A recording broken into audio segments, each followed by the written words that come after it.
മോളെന്തെങ്കിലും ഉണ്ടോ കൂട്ടാഞ്ഞത്? കുറച്ച് കഴിച്ചോളല്ല. Mock roast ഇഷ്ടമാണെന്ന് വിചാരിച്ചിട്ടില്ല ഞാൻ ഉണ്ടാക്കിയത്. അവള് പറഞ്ഞ് കറി വെച്ചാ മതിന്ന്. മോക്കത് ഇഷ്ടമല്ലല്ല, അതുകൊണ്ട് ഞാൻ റോസ്റ്റ് ഉണ്ടാക്കിയത്. ഒന്നും കൂട്ടിയില്ലല്ല മോള്. ഇതൊക്കെ തന്നെയല്ലേ ഒരു മിക്ക ദിവസം കഴിക്കണം. ഞണ്ട്, ചെമ്മീൻ, അത് മൊത്തം ഇതൊന്നും അതാണ് കഴിക്കാൻ ഞാൻ. അതും ശരിയാ. അല്ല മോളെ ഇന്ന് പോവില്ല? അയ്യോ ഇന്ന് പോണം. അവിടെ അമ്മച്ചനെ പറ്റിയല്ലേ ഉള്ളൂ. ഒന്നാമത് ചേട്ടനും കൂടെ ഇല്ലാത്തല്ലേ. അവർക്കാണെങ്കിൽ എന്നെ കാണാണ്ടിരിക്കാനും പറ്റില്ല. ഇപ്പൊ തന്നെ പേര് 2 പ്രാവശ്യം വിളി കഴിഞ്ഞു. അതെല്ലേ. മോള് വൈകുന്നേരം ആകുമ്പോ പോകും. പോണം. ചേച്ചിയുടെ എങ്ങനെയാണ് തോട്ടേക്ക് കിട്ട്? ഞാൻ കപ്പങ്ങ പറിക്കാൻ പോണ്. ഇവിടെ എന്തോരം കപ്പങ്ങ ഉണ്ടാക്കി കിടക്കുന്നത്. ഇവിടെ ആരും എടുക്കണില്ലല്ലോ. അമ്മ കപ്പങ്ങ തിന്നേമില്ല. അപ്പൊ കൊണ്ടുപോയിട്ടാലേ ഒലത്താല ഒരു നേരത്തൊക്കെ അറിയാമോല്ല.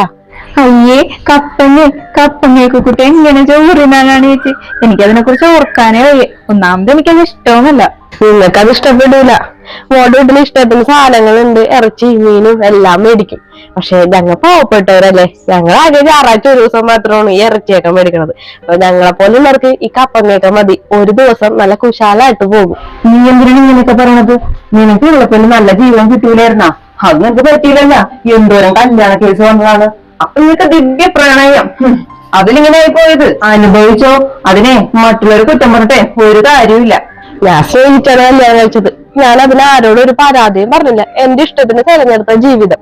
പിന്നെ ഞാനിപ്പോ ഈ പറഞ്ഞത് എന്റെ അവസ്ഥയാണ് ഞാൻ പറഞ്ഞത്. അതിലിപ്പോ ആരെയും കളിയാക്കി കുറ്റം പറയേ ഒന്നും ഞാൻ ചെയ്തില്ല. പിന്നെ അമ്മനോടൊരു കാര്യം പറയാം. ഞങ്ങൾക്ക് ഇത്തിരി പണത്തിന്റെ കുറവുണ്ട്. പക്ഷേ സ്നേഹത്തിന് അവിടെ ഒരു കുറവില്ല അമ്മേ.